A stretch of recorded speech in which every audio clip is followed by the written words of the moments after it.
خدامة قتلت 36 شخص وكل الناس كانت بتعزيها. في فرنسا في القرن ال19 كان في واحدة ست كل الناس بتحبها، بتساعد المرضى وبتصلي وبتبكي مع الحزانة. كل بيت دخلته مات في ناس، كل كنيسة اشتغلت فيها اتدفن فيها موتى، كل أسرة استقبلتها فقدت أحبائها، وكل الناس كانت بتشوفها تسحب عليهم وتقول يا خسارة البناية ديت اللي ربنا وكلها بالموت. لكن الحقيقة كانت مختلفة تماما. هيلين جيجادو ما كانتش ضحية القدر، دي كانت بتلعب بالقدر نفسه. السلام عليكم، أنا أيمن وأهلا بكم في قناة أيمن محمد. النهاردة نحكي قصة حقيقية، مش رواية ومش فيلم رعب. دي أحداث موثقة حصلت في ريف فرنسا في الفترة الزمنية من 1833 ل 1851. قصة أخطر مسممة في تاريخ أوروبا. امرأة قتلت من 23 شخص ل 36 شخص في 18 سنة، وكل اللي حواليها كان شايفها ملاك. خليكم معايا للآخر لأن النهاية غير التوقعات خالص. الحكاية بتبدأ سنة 1803 في قرية صغيرة اسمها بولوهينج في منطقة بريطانيا الفرنسية. هيلين جيجادو أبوها فلاح بسيط وأمها ماتت وهي لسه صغيرة. من صغرها اتعلمت ازاي تشتغل خدامة في البيوت، تطبخ، تنظف، تغسل وتحفظ الإنجيل. لأن هيلين كانت متدينة جدا، دايما بتصلي، دايما في الكنيسة، دايما بتردد الكلام الديني. ده كان القناع والسلاح الحقيقي، لأن الناس في القرن 19 لو شافوا حد بيبكي وبيصلي وبيقرأ الإنجيل ما كانوش بيصدقوا إنه ممكن يكون قاتل. بس هيلين كانت قاتلة من أخطر معارف التاريخ.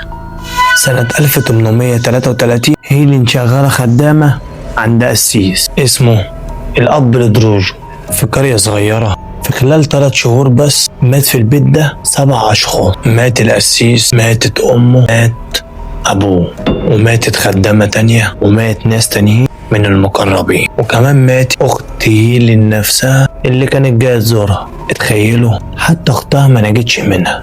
والناس كانت في القرية كانوا بيقولوا يا ربنا البناية دي شايلة حظ وحش، كل اللي حواليها بيموتوا. السبب اللي محدش يشتبه فيها ان المنطقة دي كان فيها وباء كوليرا، والناس ساعتها كانت معتادة عن الموت الجماعي. هيلين استخدمت الوباء غطا مثالي ليها. بعد ما دفنت اختها رجعت تاني لبلدها، وهناك سممت خالتها وناس تانيين ومحدش يشتبه فيها. ازاي هيلين بتقتل؟ السؤال المهم ازاي هيلين كانت بتستخدم الزرنيخ. الزرنيخ في القرن ال19 كان اسمه بودرة الورصة. ليه؟ لأنه كان متاح ورخيص من غير لون ولا ريحة، وأعراضه كانت بالظبط زي الكوليرا أو التسمم العادي، ومفيش تحليل في الوقت ده كانت تكشفه بسهولة. وهيلين هنا كانت بتحطه في الأكل، في الدواء، في الشراب اللي هو الويسكي. وبعدين لما الضحية تموت هيلين تقعد جنبها وتمسك ايدها وتصلي عليها. بتوع التاريخ قالوا انها كانت بتعمل حاجة مرعبة.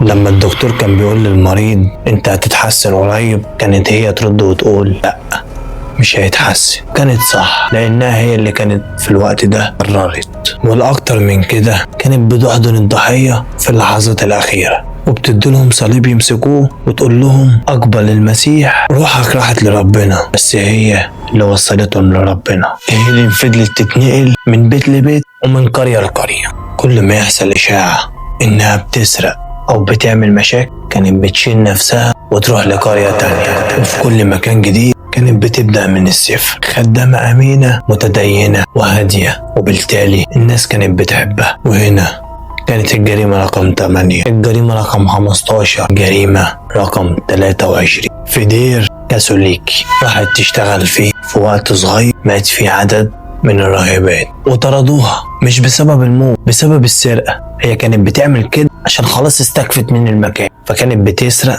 وتخلوهم يشوفوها اللي هي بتسرق عشان يطردوها، وبالتالي بتبقى نفذت اللي هي عايزاه. وساعتها محدش ربط أحداث الموت مرتبط بيها ومشوها عشان حرامية. وبعدين في سنة 1841 قتلت طفلة صغيرة اسمها ماري بريجيه، طفلة.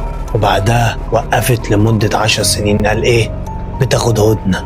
بتوع التاريخ بيقولوا مش واضح هي ليه وقفت، يمكن خافت، يمكن مردت، يمكن تعبت، يمكن بتجهز لحاجات تانية أتقل من اللي هي عملته. يخرب بيتك يا هيلي. في سنة 1800 49 رجعت تاني. في سنة 1850 هيلين شغالة في بيت أستاذ جامعي في مدينة رين. خدامة تانية في البيت اتجوزت وسابت الشغل وهيلين اشتغلت مكانها. بس هيلين هنا محبتش الخدامة الجديدة اللي تعينت مكانها. في فترة قصيرة الخدامة الجديدة اتسممت وماتت. طبعا عارفين مين اللي سماها، بس هنا بقى الأستاذ الجامعي كان صاحبه طبيب شرعي. الطبيب عمل تحاليل والتحاليل طلعت زرنيخ تسمم، والحمد لله لأول مرة في حياة هيلين حد عمل الحاجة الصح. لما الشرطة بدأت تستجوبها هيلين هنا قالت كلمة اتسجلت في تاريخ القضايا الجنائية: أنا بريئة، أنا محدش اتهمني. المحقق قال لها احنا لسه ما اتهمناكيش، والجملة دي كانت بدايتها النهاية.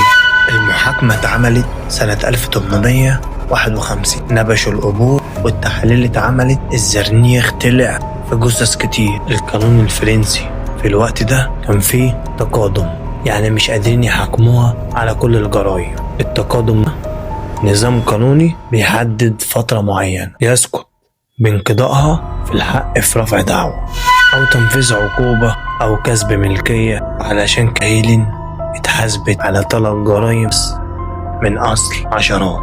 المحاكمة فضلت 10 أيام. المحامي بتاعها اتكلم وقال إنها مريضة بالسرطان وهتموت أصلا، احنا مالنا، يعني مفيش داعي للإعدام. بس المحكمة هنا ما اقتنعتش، ده قتلت 36 نفر في 26 فبراير 1856.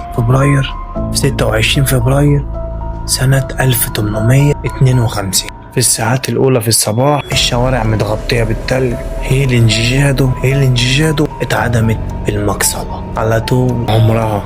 كانت 49 سنة والناس كلها كانت واقفة بتتفرج عليها في الشارع بعز البرد.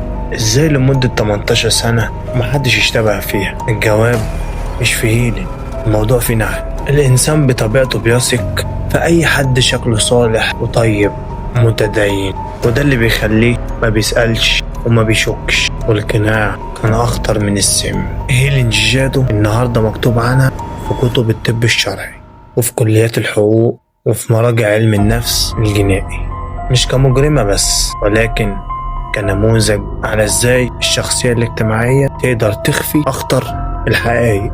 خلوا بالكم من نفسكم وبلاش تثقوا في أي حد. لو عجبكم المحتوى ده اشتركوا في القناة وفعلوا الجرس. استنوا كل جديد. في الكومنتات قولولي مين الشخصية الجاية اللي عايزين تعرفوا قصتها. أنا أيمن، أشوفكم في الفيديو الجاي بقصة جديدة. سلام عليكم.